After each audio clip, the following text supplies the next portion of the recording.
राधे राधे सभी ठाकुर भक्तों को स्वागत है आपका मेरे इस यूट्यूब चैनल पे। तो आज के इस वीडियो के अंदर मैं आप लोगों के साथ शेयर कर रहा हूँ कि मतलब जो भी भोग से रिलेटेड इम्पॉर्टेंट क्वेश्चन होते हैं, मतलब विशेष बातें होती हैं भोग से रिलेटेड, जो हर एक व्यक्ति सोचता है कि हम अपने लड्डू गोपाल जी को कितनी बार भोग लगाएं, किस चीज़ों का भोग लगाएं। तो वही सारी चीज़ें आज मैं आपको बताने वाला हूँ। प्लस में आप हमारे माधव जी का श्रृंगार भी जो हो रहा है यहाँ पर आप देख सकते हैं, उसका भी आनंद उठाएं। तो चलिए स्टार्ट करते हैं इस वीडियो को।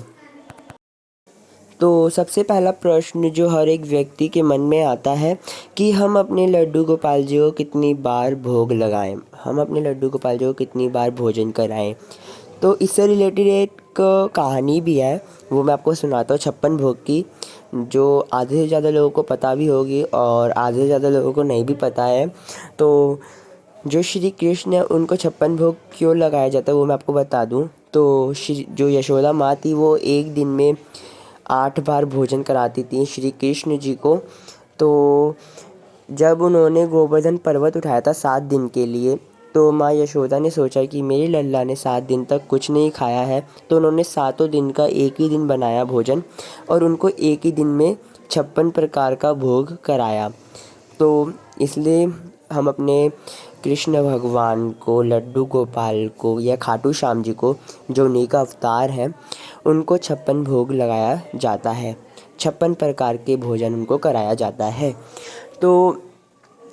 तो हम अपने लड्डू गोपाल जी को पूरे दिन में कम से कम 4 से 5 बार भोजन करा सकते हैं, जैसे कि सुबह का नाश्ता, दोपहर का भोजन और शाम का नाश्ता और रात का भोजन, उसके बाद दूध। इसके बीच में भी आप कुछ फ्रूट्स का, कुछ ड्राई फ्रूट्स का भी भोग लगा सकते हैं, ठीक है, और कुछ मिठाई का लगा सकते हैं इसके बीच में। ऐसा ज़रूरी नहीं कि आप 4 बार ही लगाएं, आप 5 बार भी लगा सकते हैं, आप 6 बार भी लगा सकते हैं, वो आपके भावों के ऊपर है, ठीक है।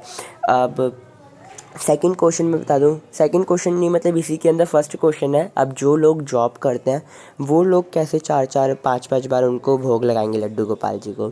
तो देखिए भगवान जो है वो भाव के भूखे हैं, ठीक है, वो हमारे प्रेम के भूखे हैं, ठीक है। तो देखिए अगर आप उनकी मन से एकदम पूजा कर रहे हैं तो वो बहुत खुश होंगे। तो अगर आप जॉब वाले व्यक्ति, अगर आपके घर में लड्डू गोपाल जी, आप अकेले सिंगल पर्सन हैं और आप जॉब कर रहे हैं, तो आप क्या कर सकते हैं कि सुबह सुबह आप जब ऑफिस जा रहे हैं अपने, तो आप जैसे कि अपना लंच लेकर जाएंगे, तो अपने लड्डू गोपाल जी को जो है आप भोजन करा कर जाएं। उसके बाद आप मतलब अपने मंदिर में नमकीन, बिस्किट्स या कुछ ड्राई फ्रूट्स रख के चले जाइए। जब आप ऑफिस से आएंगे तो उनके लिए डिनर बनाकर उनका भोग लगा दीजिए और दूध पिला दीजिए उनको।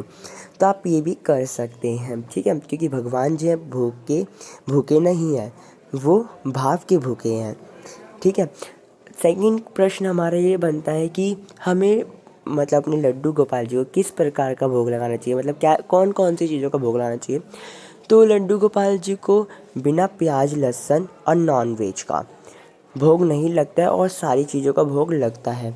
तो आप ध्यान रखें कि प्याज लहसुन का भोग नहीं लगाना है आपको, और ना ही आपको जो है नॉन वेज का भोग लगाना है, और आप हर एक चीज़ का भोग लगा सकते हैं, ठीक है। और अगर आप भोजन के अंदर तुलसी का पत्ता भी डाल दें तो और अच्छी बात है।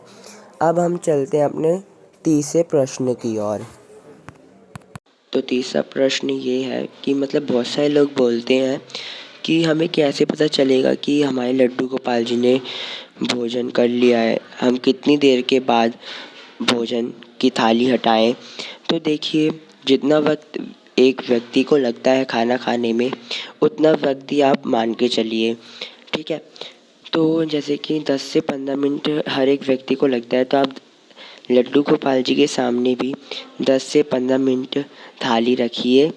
उसके बाद जब आप भोग लगा रहे हैं लड्डू गोपाल जी का, तो आप ताली बजाइए, घंटी बजाइए और बोलिए लड्डू गोपाल जी।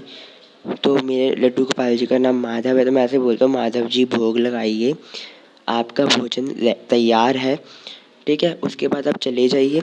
जब 10-15 मिनट हो जाएंगे, आइए मंदिर में, ताली बजाइए उनसे पूछिए कि आपको भोजन कैसा लगा। उसके बाद आप थाली हटा लीजिए, ठीक है। तो अब चलते हैं हम चौथे प्रश्न की ओर। तो चौथा प्रश्न हमारा ये है, मतलब बहुत सारे लोगों का प्रश्न ये होता है कि जो हमने लड्डू गोपाल जी को भोग लगाया है, उस भोग का हम क्या करें? क्या हम उस भोग को गाय को खिला दें? तो देखिए, जो भोग हम लड्डू गोपाल जी को लगाते हैं, हमारे ठाकुर जी को लगाते हैं, वो भोग प्रसाद हो जाता है और वो हम सबको मिल बाँट के खाना चाहिए।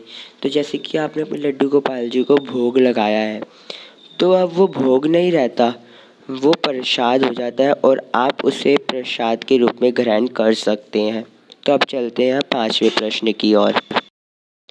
अगर हमारे घर में तुलसी का पत्ते नहीं है, हमारे घर में तुलसी का पेड़ नहीं है, तो हम लड्डू गोपाल जी को भोग कैसे लगाएं?